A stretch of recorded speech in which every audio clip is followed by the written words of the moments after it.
오늘도 하나님의 은혜와 사랑과 평강이 우리 든든한 교회와 우리 든든한 교회에 속한 모든 성도들, 이 땅 위에 코로나로 인하여 정말 괴로워하는 모든 하나님의 백성들에게 위로와 평강과 치료와 기적이 넘치기를 주님의 이름으로 축복합니다. 오늘은 시편 142편 1절로 7절을 통해서 원통함을 호소하는 기도하는 제목으로 같이 은혜를 나누고자 합니다. 사람이 이 땅에서 살아가다 보면 힘들고 괴롭고 고통스러울 때가 분명히 있습니다.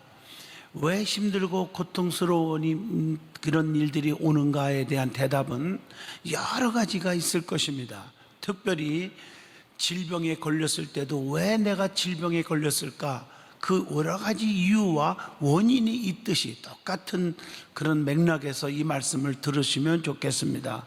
첫째, 죄악으로 인하여 고통스러운 일이 올 때도 있습니다.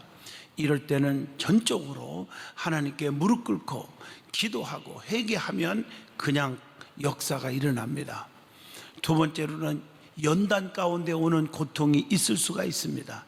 이럴 때는 참고 견디며 인내하다 보면 역사가 나타나게 됩니다. 고난 속에 더 좋은 일이 있음을 믿고 기다려야 되는 것입니다. 세 번째로는 자기의 부주의로 오는 경우가 있습니다.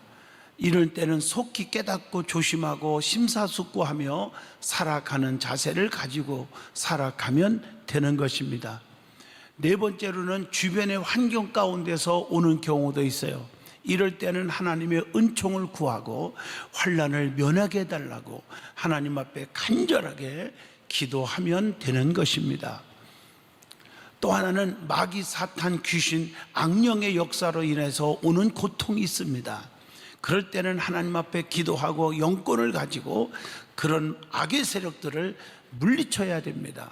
예수님도 사탄아 물러가라, 너는 나를 넘어지게 하는 자로다 그랬고, 또 사람이 떡으로만 사는 것이 아니라 하나님의 입으로 나오는 여호와의 말씀으로 삼이니라. 기록하였으되 주 너희 하나님을 시험하지 말라 하면서 다 물리쳤습니다. 그래서 하나님께서 역사하시는 것을 볼 수가 있습니다. 마지막으로 원치 않게 억울하게 고통이 오는 경우가 있습니다. 오늘 본문에 나오는 다윗은 이유가 없이 악인에게 억울하게 핍박을 받아서 쫓겨다녔습니다. 이런 상황 속에서 다윗은 억울함을 들어주고 위로하실 분은 하나님밖에 없다고 믿었습니다. 그래서 다윗은 소리내어 부르짖었고 고통 속에서 끌어내어 구원해달라고 하나님 앞에 간절히 기도했다는 것을 볼 수가 있습니다. 그리고 하나님은 나의 피난처이기에 내 영혼을 돌아보아 달라고 기도했습니다. 또한 다윗 자신은 너무나 비천하기에 하나님 나를 강하게 해주시고 주의 이름을 감사하게 해 주시옵소서라고 기도했습니다. 오늘 본문에 하나님께 원통함을 호소하는 다윗의 기도를 통해서 저와 여러분이 깊은 은혜 받는 축복의 은혜의 시간이 되시기를 바랍니다. 그러면 제일 먼저 다윗에게 왜 이런 고난이 왔을까 하는 것을 생각을 해봐야 합니다. 다윗이 하나님의 사랑을 받게 되어 원통함을 겪는 고난이 왔어요. 하나님의 사랑을 받으면 반드시 고난이 따른다고 하는 교훈을 우리에게 주고 있습니다. 다윗이 하나님의 사랑을 엄청나게 받으니까 고난이 온 거예요. 우리가 이 땅에 살다 보면 하나님의 사랑을 받으면 정말 고난이 옵니다. 많은 사람들이 핍박이 오고요, 멸시천대하고 또 조롱하고 또 고통이 오고 여러 가지 어려움이 올 때가 있습니다. 오늘 이 말씀을 통해서 힘이 되시기를 바랍니다. 창세기 4장 4절로 8절을 보면 하나님께서 피의 제사를 드린 아벨의 제사를 받으시고 땅의 소산으로 제사를 드린 가인의 제사를 받지 아니하셨기 때문에 가인이 아벨을 죽인 것입니다. 또 창세기 37장 28절 보세요.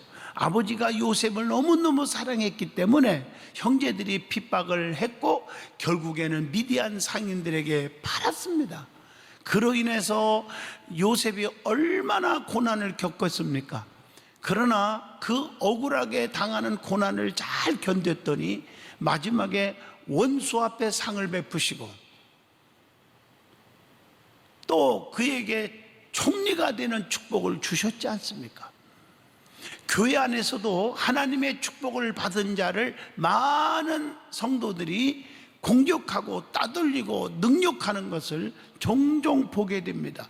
매우 위험한 신앙생활하는 사람들에 의해서 그렇게 되는 거죠. 우리는 분명히 알아야 합니다. 하나님의 은총을 받는 사람에게 마음속에 깊이 박수를 쳐줘야지 시기 질투하고 미워하고 그러면 절대로 잘못된 신앙이라는 것을 아셔야 합니다. 또 두 번째로는 사무엘상 21장 11절 보면 사울의 시기와 질투 때문에 그렇게 된 거예요. 사울은 천천히요 다윗은 만만이라 그렇게 했을 때 그때부터 사울이 다윗을 죽일 생각을 했다고 성경은 말합니다. 이 생각이 문제예요. 시기 질투가 생기니까 생각이 나쁘게 돌아가는 거예요. 또한 다윗이 버림받지 않고 왕 중의 왕으로 쓰임받은 이유가 뭘까? 사울은 버림받은 이유를 얘기했고 다윗은 버림받지 않고 쓰임받았어요. 그 이유가 있어요.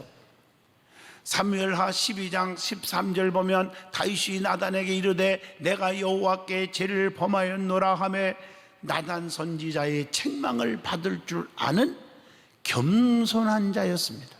그리고 시편 51편 1절로 2절에도 보지만 주의 종의 책망에 침상을 적시고 회개할 줄 아는 사람이었기 때문에 하나님이 다윗을 쓰셨다 그 말입니다. 그것뿐 아닙니다. 열왕기상 5장 5절로 6절 보면 하나님의 성전을 건축하는데 최선을 다해서 준비하여 드렸기 때문이고 평생 소원이 다윗은 성전 건축에 있었어요. 여러분 시편을 읽어보면 거의 다윗이 성전을 향하여 올라가는 시로 되어 있거든요. 하나님이 그 마음의 중심을 보신 거예요. 그래서 하나님이 다윗에게 축복을 주고 하나님이 크게 쓰신 줄로 믿습니다. 여러분 사울과 다윗의 결과가 어떻게 되었습니까? 사울은 하나님의 영이 떠나고 악신이 들려 버림받고 비참하게 죽어버렸습니다. 그러나 다윗은 하나님께서 왕중왕으로 평생을 써 주셨습니다. 그리고 그의 아들 솔로몬에게까지 축복하셨는데 또 아버지 뒤를 이어 왕이 되게 하셨잖아요. 솔로몬을 열왕기상 1장 43절 뿐만 아니라 열왕기상 5장 5절 보면 성전을 건축하게 하는 축복을 누리게 했죠. 또 열왕기상 4장 26절로 30절 보면 전무후무한 지혜와 부귀영화를 누리게 해 주셨습니다. 얼마나 감사한 일이에요. 여기서 참고로 우리가 알 것은 왜 솔로몬이 불의한 시인데도 축복을 받았을까? 두 가지는 꼭 기억하셔야 합니다. 하나는 일천번제를 드렸더라. 하나님 앞에 일천번제를 쌓았던 솔로몬을 주님이 축복하신 거고 또 하나는 솔로몬 때문이 아니라 그의 애비 다윗 때문에 내가 너에게 축복을 준다고 했어요. 이걸 유전적 축복이라고 하는 것입니다. 아브라함 때문에 이삭이, 이삭 때문에 야곱이, 야곱 때문에 요셉이 복을 받은 것처럼 우리가 하나님 앞에 바로 섬으로 자녀들의 길이 열리고 축복이 온다는 사실을 우리가 아셔야 합니다. 자, 두 번째, 다윗은요 원통함 속에서 하나님 앞에 기도했다는 사실입니다. 다윗은 힘들고 억울함이 있을 때 하나님께 부르짖었습니다. 어떻게 부르짖었습니까? 본문 1절로 2절 보면 소리내어 하나님께 부르짖었습니다. 내가 소리내어 여호와께 부르짖으며 소리내어 여호와께 간구하는도다 라고 기록되어 있습니다. 힘들 찔릴 때, 고통스러울 때 하나님 앞에 소리내어 부르짖으면 응답해 주시는 것입니다. 사람 앞에 부르짖지 말고 하나님께 부르짖으라는 거예요. 에레미야 33장 2절로 3절 보면 너희는 내게 나와 부르짖으라. 그리하면 내게 응답하겠고 네가 알지 못하는 크고도 비밀한 일을 다 내게 보이리라. 이렇게 말하고 있어요. 성경에 보면요, 부르짖어 기도한 사람들이 많이 나와요. 예? 민수기 14장 1절 보면요, 온 회중이 소리를 높여 부르짖으며 백성이 밤새도록 통곡하였더라. 이렇게 돼 있어요. 시편 66편 17절 보면 내가 나의 입으로 그에게 부르짖으며 나의 혀로 높이 찬송하였도다 라고 말씀합니다. 뿐만 아니라 시편 138편 3절에 내가 간구하는 날에 주께서 응답하시고 내 영혼에 쉼을 주어 나를 강하게 하셨나이다 라고 기록되어 있어요. 시편 142편 1절 보면 내가 소리내어 여호와께 부르짖으며 소리내어 여호와께 간구하는도다 라고 말씀하고 있습니다. 뿐만 아니라 에레미야 29장 12절 보면 너희가 내게 부르짖으며 내게 와서 기도하면 아주 중요한 얘기죠. 내게 와서 기도하면, 하나님께 와서 기도하면 내가 너희들의 기도를 들을 것이요. 하나님은 우리의 기도를 다 들어주시는 거예요. 그래서 그 하나님은 누구길래? 에레미야 33장 2절에 일을 행하시는 여호와, 그 일을 성취하시는 여호와, 그 이름 여호와가 이와 같이 이르노라. 너희는 내게 와서 부르짖으라. 3절에 그랬죠. 그리하면 내게 응답하겠고 내가 알지 못하고 크고 비밀한 일을 내게 보이리라 라고 약속하고 있습니다. 누가복음 8장 28절 보면 예수를 보고 부르짖으며 그 앞에 엎드려 큰 소리로 불러 이르되 지극히 높으신 하나님의 아들 예수여, 당신이 나와 무슨 상관이 있나이까? 당신께 구하노니 나를 괴롭게 하지 마옵소서 하니. 이런 말씀이 있잖아요. 소리내어 기도하는 게 아주 중요해요. 기도하면 하나님께로 가까워집니다. 기도가 무엇입니까? 누가복음 6장 12절에 기도는 하나님을 향하여 가지는 소원입니다. 소원. 이사야 26장 16절 보면 기도는 하나님과의 깊은 대화입니다. 대화. 신명기 4장 7절 보면 기도는 하나님을 초대하는 것과 같아요. 하나님이. 그래서 우리가 하나님과 가까이 가 있는 거예요. 그래서 하나님을 만나는 거예요. 디모데전서 4장 5절 보면 하나님의 말씀과 기도로 거룩하여짐이니라. 기도는 하나님 안에서 만나는 체험이고 우리가 기도로 거룩하여지는 것입니다. 기도는 또한 자신을 회복하는 겁니다. 욥기서 33장 26절 보면 그는 하나님께 기도함으로 하나님의 은혜를 베푸사 그로 말미암아 기뻐 애치며 하나님의 얼굴을 보게 하시고 사람에게 그의 공의를 회복시키시느니라 라고 말씀합니다. 기도는 또한 하나님의 목적에 이르게 해주신다고 이사야 53장 12절에도 말씀하고 계십니다. 또한 기도는 하나님을 찾는 신앙의 결단입니다. 역대상 16장 11절 보면 여호와 그의 능력을 구할지어다 항상 그의 얼굴을 찾을지어다 라고 말씀하고 계십니다. 뿐만 아니라 에레미야 36장 7절 보면 기도는 하나님이 내리시는 축복입니다. 하나님이 위에서 내려주시는 축복입니다. 그래서 우리는 기도해야 됩니다. 소리내어 간절히 부르짖으면 그 하나님은 절대로 외면하지 않습니다. 응답 주십니다.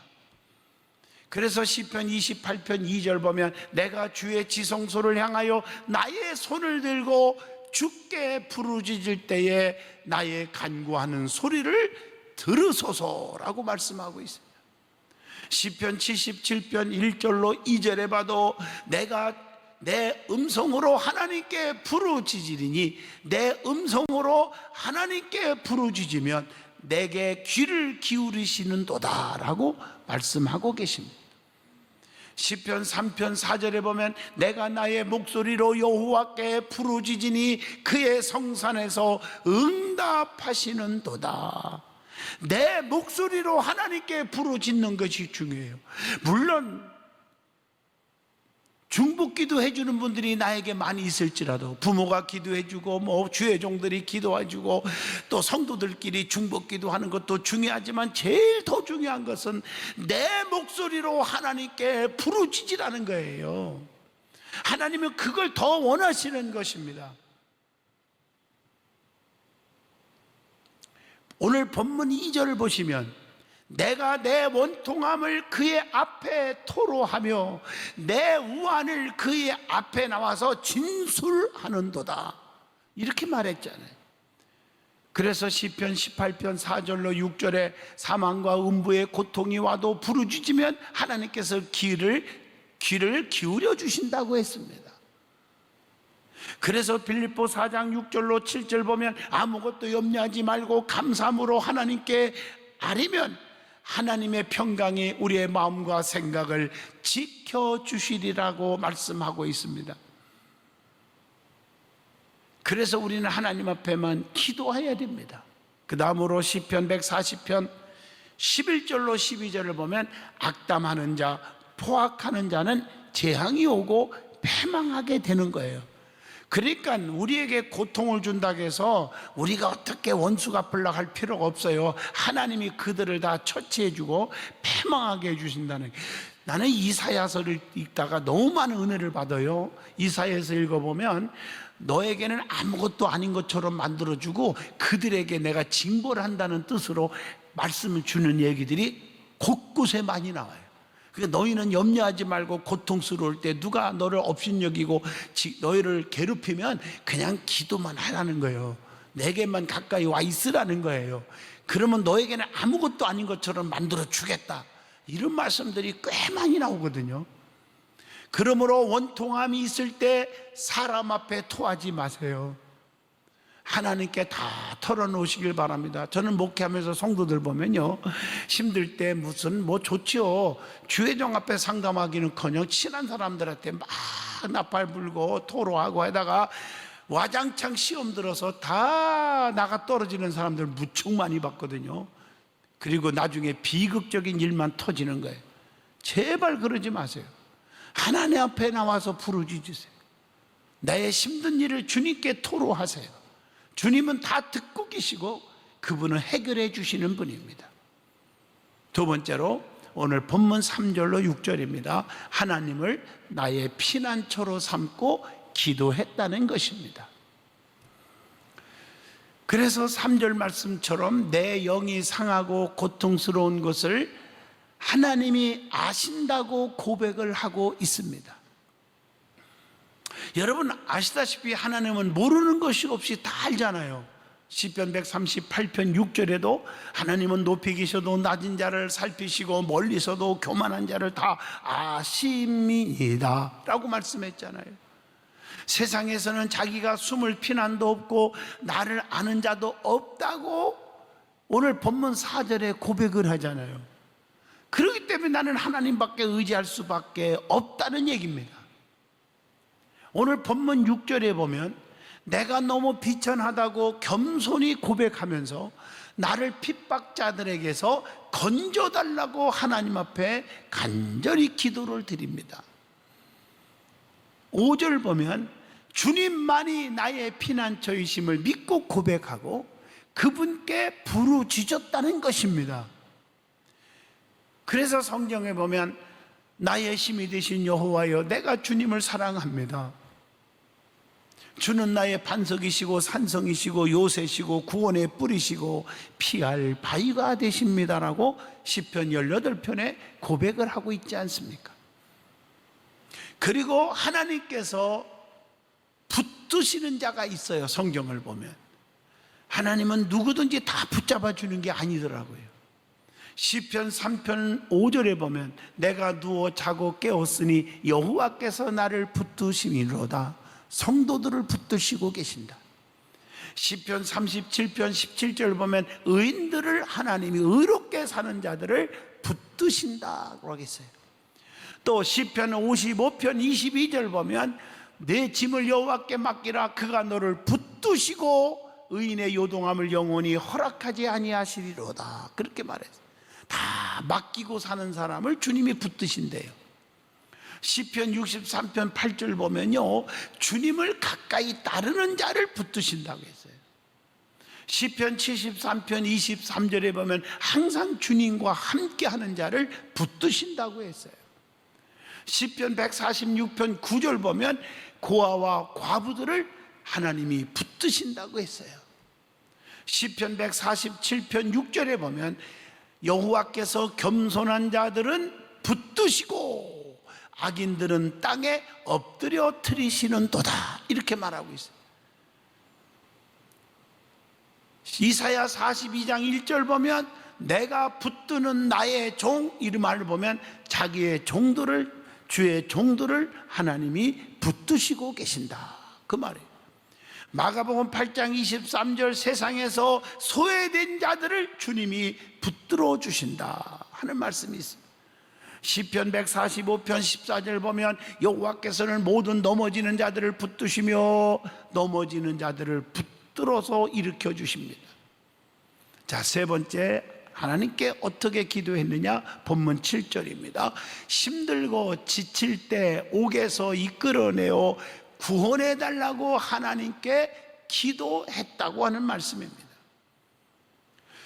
사도행전 16장 25절로 26절에도 보면 바울과 실라가 감옥에 있을 때 기도했더니 옥도가 흔들리고 옥문이 열려졌잖아요.